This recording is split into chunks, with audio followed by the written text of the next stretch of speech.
So this video is just going to be a follow-up to one that I made about a week ago, which is called Thoughts on My 2009. And in this one, I'm going to be talking about my experiences through the year 2012.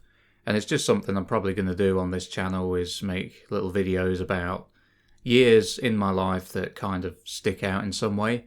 So in 2012, it was basically, I can sort of divide it up into three distinct blocks. There was the period of unemployment at the start. Then in the middle, there was the period of having a job in a care home.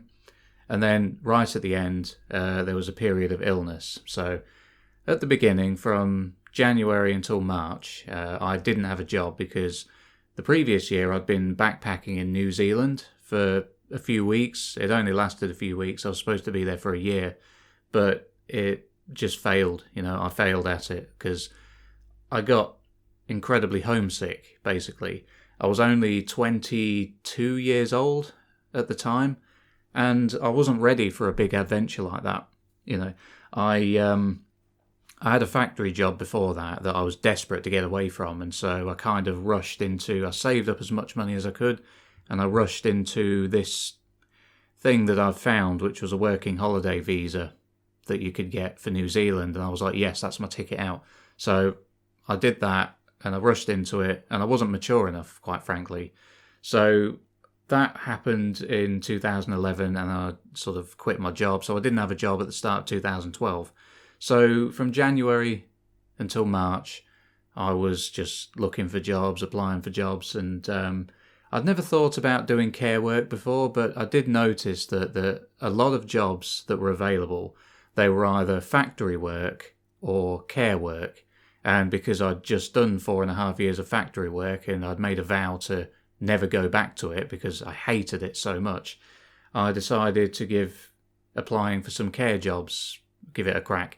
I didn't think I was going to get anywhere because I assumed that it would be like a real kind of difficult job to get at the time. I thought there would be real strict criteria that one would have to meet to get a job like that, because at the time, I thought of it, being a care worker, as being akin to being a nurse or something like that, like a less qualified nurse. So I didn't really have much hope of getting one of these jobs, but I applied for a bunch of them anyway. And I actually got an interview for one of them, despite not having any experience in the care sector. So I went for the interview, and it was kind of a weird experience in the interview. It was two women interviewing me. One was like an area manager, and one was the supervisor of this care home. And it was a care home for young adults with severe autism. So when I was being interviewed, they kind of guided me through the whole thing. I was expecting it to be a real grueling experience, like they were just going to grill me, and I was going to be deemed not worthy for the job because I'd never done it before, and because I don't know, I wasn't really sure what to expect or how it was going to go, but I was just convinced that I wasn't going to get it. But they kind of guided me through, and even when I couldn't answer questions, it's like they were coaxing me along and trying to give me clues and stuff, which I wasn't sure at the time why that was happening. I came to realise later on that it's because they can't get anyone to do that job. Nobody wants to do care work because it's horrible and you're treated like crap and the pay is rock bottom. But at the time, I pictured it as being some desirable thing, like working in a hospital where you're well paid and stuff like that. But anyway, I did end up getting the job. I heard back. I think I heard back the next day, actually. They got back to me pretty quickly, and they offered me the job. They said that they had somebody who had done it before who they were going to give the full-time position to, and because I'd never done it before, they were going to give me a part-time position. So I was like, yeah, okay, that's fine. I don't have a job, so anything is a foot in the door.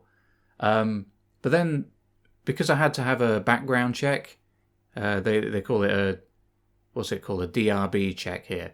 I had to do a background check, and that took quite a while coming back. I mean, there was no reason for it to. I don't have a criminal record or anything, but it was taking ages. And that I had the interview in January, I didn't start the job until March because it took so long for the check to come back.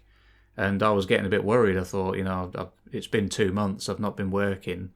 My mum was kind of breathing down the back of my neck a little bit. My mum was usually pretty cool about most things, but I did find when I had periods of unemployment when I was young and living at home, she would get really, really like on my case.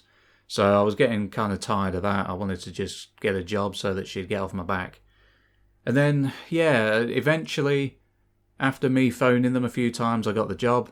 I started the job, because the background check had come back, and I ended up doing a full-time job because I think the other person who they'd originally hired to do the full-time position had dropped out or got another job somewhere else or something. So I'd never done any care work before. I had no idea what was expected of me. But I was just kind of thrown in at the deep end with this 35-hour-a-week contract. You're in charge of the well-being of this small group of autistic young adults in this care home.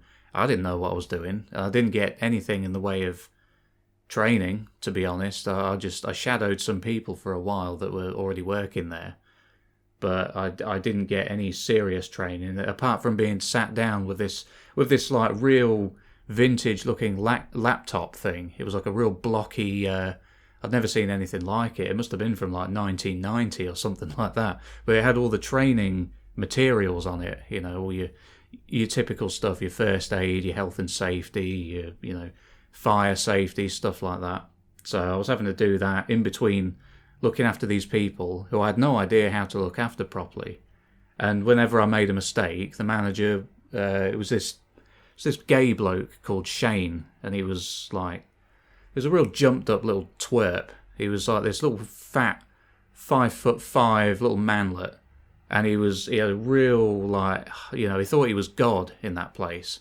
It was pretty pathetic, to be honest. But being 23 and 22, sorry, and nearly 23, and not having worked in the sector before, I didn't really want to step out of line, so I didn't call him out on any of his shit. So I just kind of took it. I wish I'd stood up for myself a bit more, but he was always getting on my case, like, oh, you haven't filled in this medication sheet properly, or you've spent too much of this person's petty cash on clothing. And I'm like, their clothing would get covered in shit because they actual literal. And it's not like these people had bills to pay or anything. There was nothing else that their monthly allowance was going on. So I don't know why I couldn't just buy them clothes and stuff. But I don't know. He always had a hair up his arse about something. So yeah. But that job, I was there for about 6 months. And I witnessed a lot of horrible stuff. I won't go into specifics, like real detailed specifics, but I did witness a lot of bullying, a lot of mistreatment of the people living there, and it was pretty sick stuff, really. Nothing insane, no serious SA took place or anything like that. But it was it really shook me up a little bit because I thought to be a care worker, you had to be a caring person. But I found out through that job that no, you don't. They'll hire literally anyone because nobody wants to do the job. And some of the worst people I've ever met in my life have been care workers. And that's a scary thing. It's kind of... People sort of know that now, but I didn't know it back then. I thought if you were a care worker, you're going to be a reasonably nice person. You're going to be somebody that wants to be there and wants to look after the people that need looking after. But no, not there. It was horrible. So I did that job from March until September, I think. It was 6 months. That's kind of the second. So, like I said before, the first block of that year was unemployment. The second was 6 months of employment in this care home.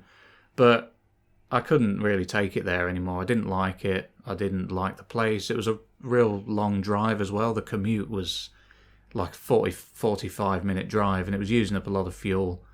I didn't like any of the people. I liked, I think, 3 people I worked with they were nice, and they agreed with me on a lot of the stuff that was going on there, that it wasn't acceptable.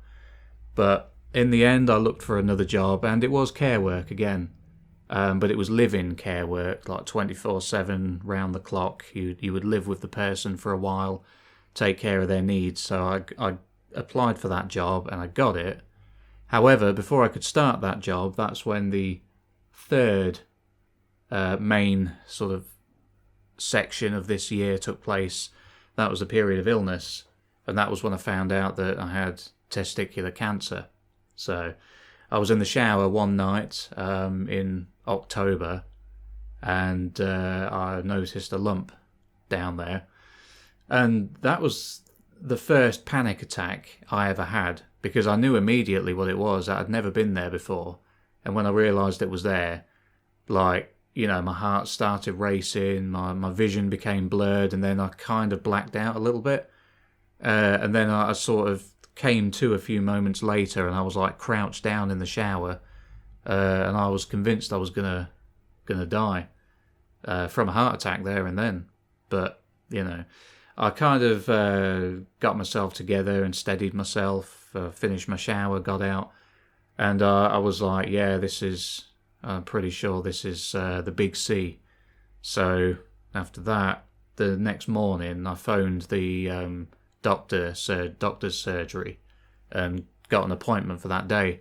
And yeah, I went in, and the doctor, he said, all right, drop your trousers for me and sit down on the bed there. So yeah, I did.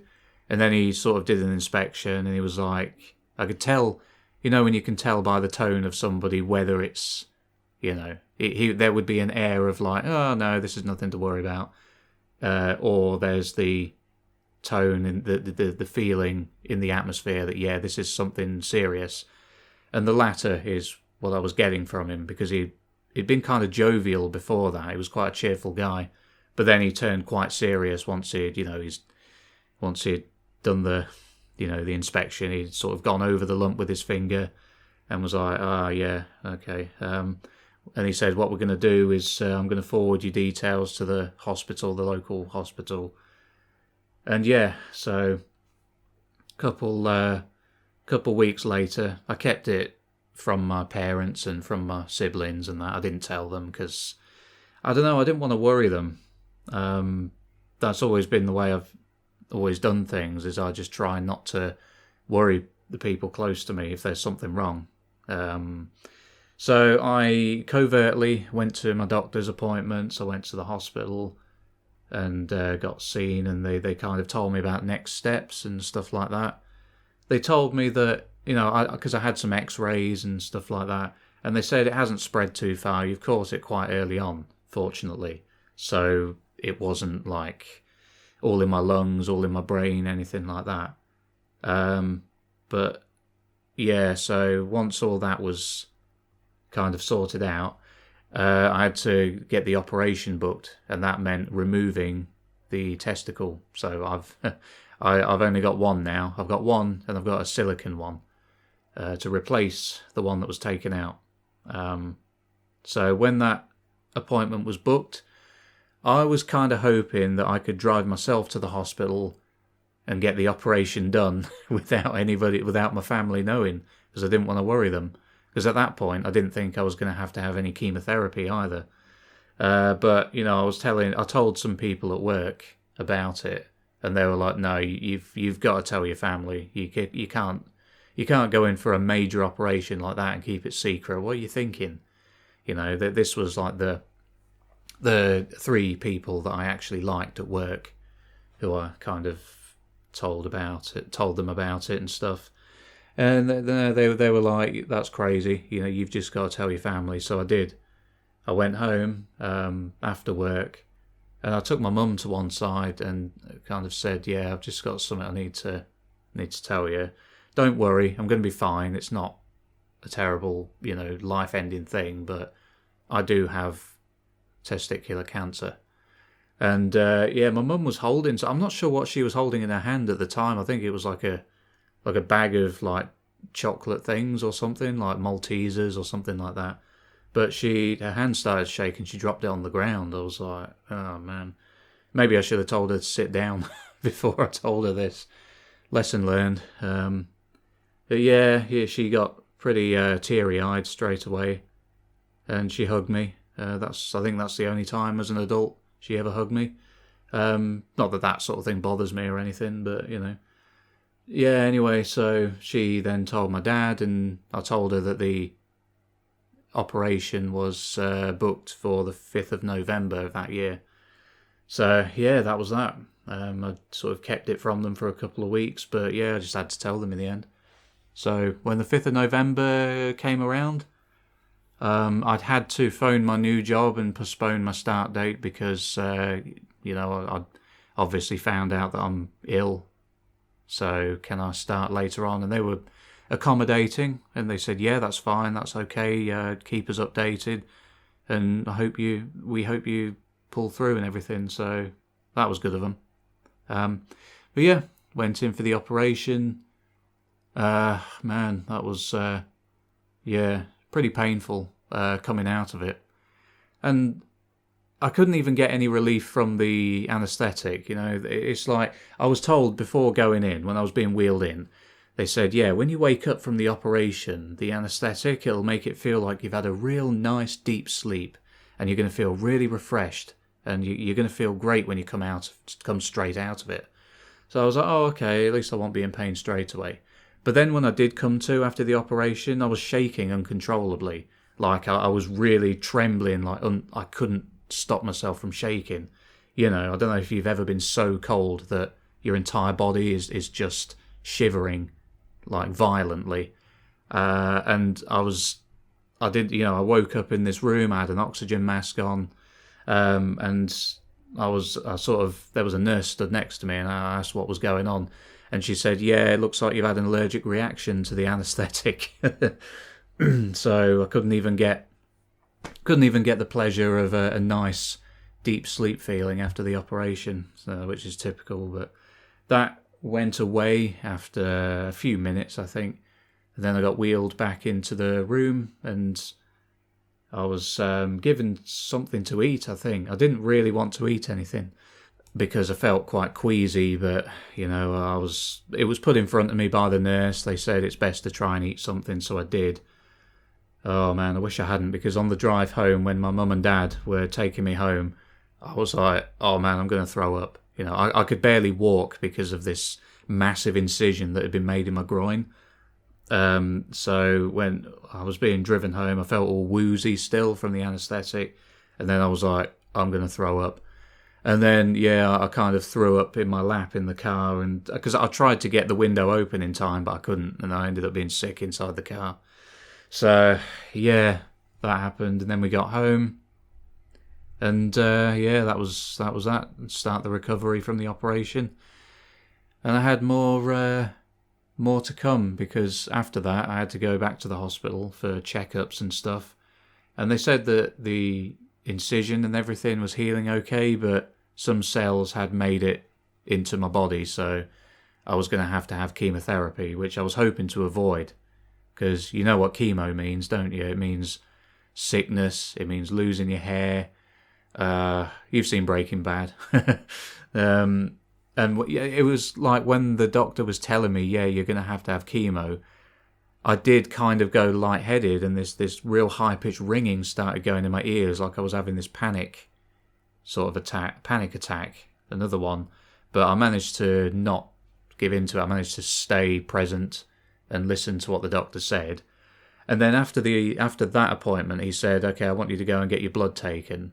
And that's when I did actually pass out, because I'd just been told that I need to have chemo. And now I was there in this small room with this nurse trying to get blood out of my arm. And they've always struggled to get blood from me for some reason. I don't know if I've got really thin veins or something. But she couldn't do it, and she kept, she was stabbing this needle in my arm repeatedly, and being told that I was having to have chemo was going round and round in my head. And then, before I knew it, everything went black. And then, a moment later, I wasn't sitting up, I was lying down on this gurney. I had no idea how I got there. And there was the nurse that was there before, and this other nurse on the other side of me who I hadn't seen up until that point. So I'd actually passed out. I'd fainted. So yeah, they eventually got the blood out of my arm, and yeah, all this just before Christmas, which was nice. Yeah, and then I went home, told Mum that I needed to have chemo, and yeah, and the chemotherapy started a couple of weeks before Christmas, and I was in hospital as an inpatient for 3 days, and they were doing this. They asked me to sign this thing. It was like a trial thing they were doing. It was an experimental way of doing the chemo, where instead of dragging it out over several weeks, they would just do like a huge blast within the space of a few days. And they were like, this is a trial. We're trying this out at the moment. Would you agree to be a participant in this? So I was like, yeah, if it means I don't have to be in hospital for as long, then yeah, I'll try it. Because they assured me that it's not some brand new chemicals or anything. It was literally just the intensity and the amount of time spent on it. So yeah, it meant I could be in and out quicker. Did that. Spent 3 days in hospital, and it was kind of cool in a way because I got my own room, and I just had some books with me, my phone. My parents came and visited me each of the 3 days during the visiting hours, and I had a couple of I had my friend who I worked with at the factory.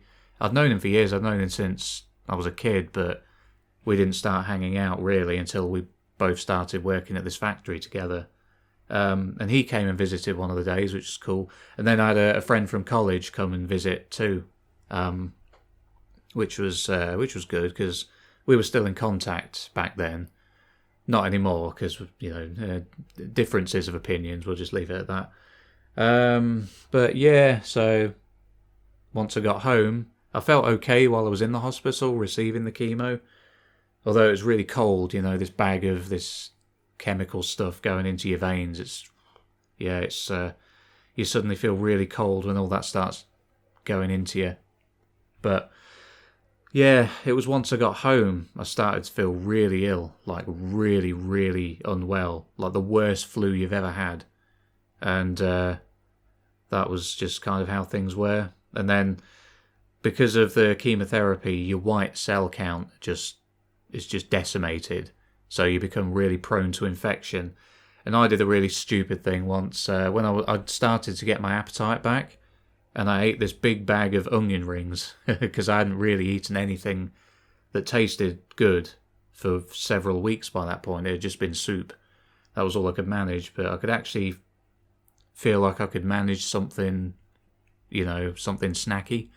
So I ate those. But then I fell asleep because I was falling asleep really early from exhaustion. And I fell asleep before I could brush my teeth before bed. And then when I woke up the next morning, man, I had about 20 ulcers all in my mouth. It was excruciating. Just like, I'm sure you've had an ulcer before. Imagine having 20 at once, just maybe more than 20, or just lining all over your mouth, your tongue, your gums, the side of your mouth, everything, top of your mouth. So yeah, that was pretty unpleasant. But we got into the doctors again, and I got some special medical mouthwash which took care of it within a few days. And luckily, I was able to manage a Christmas dinner because I couldn't eat anything with all those ulcers in my mouth. But yeah, when Christmas rolled around, they'd mostly gone, so I was able to actually eat Christmas dinner, which I was very, very grateful for. Then Christmas came and went, and then January came, and that's when I had to start the chemotherapy. Now this is January 2013. I know I said this was about 2012, but this obviously leads on from what happened before. So yeah, there was a bit more chemo, I should say, because I had the chemo before Christmas, and then I just had a couple more chemo injections in my buttock. So yeah, and that was not very nice. But yeah, January is when my hair started falling out. And yeah, that was pretty much that. But I'd started to feel better in myself. I could get up and do things again. I was ready to work. but I was as bald as a plucked chicken. So, I walked around looking like Lex Luthor for a couple of months after that. But yeah, and then in early 2013, that's when I started that care job. But the live-in care job that I mentioned before. Didn't last long doing it. I decided care work wasn't for me. But that's kind of where that story ends, I think. So yeah, this is just 2012 was kind of a big year for me, really. That was it was, what was weird is, like, after I'd gotten over it all, and I'd gotten over the illness and the sickness from the chemo and everything, my operations, the incision had all healed up. You expect to have this, like, epiphany of, I've beat cancer, now I've got to live life to the full. But it wasn't like that for me. There wasn't like some long bucket list that I went on, and I didn't write an inspirational book about overcoming adversity or anything like that. Literally none of that happened. All it was, once I'd gotten better, the only thought I had was, well, time to go back to work. That's all it was. It wasn't some, like, big dramatic huge deal or anything. It was just, yeah, time to get back to life. So, I wish I could say that it taught me some great lesson or something, but it didn't. All it did was reinforce what I already knew, which was you could die at any moment. So yeah, that's what happened during that point in my life. I don't think I forgot anything, but that's what it is. And I was told that with the chemo that I had, that the chances of getting leukemia in middle age are drastically increased. So who knows? Maybe I've got that to look forward to in 10 years, another round of cancer. And so yeah, with all that, it's kind of hard to be motivated to do very much. And I know you should take advantage of the time you've got, but yeah, I don't know. I just don't see the point. I don't know. It's just the way I am. Just a pessimistic person, I guess. Anyway, yeah, that's it for this one. This has been quite a long video, really, nearly half an hour long. But thanks for listening and making it to the end if you did. I appreciate it. Yeah, please like and subscribe and all that stuff. Leave a comment with your thoughts. If any of you dealt with serious illness in your life, let me know. Yeah. Anyway, thanks again. I'll see you in the next one.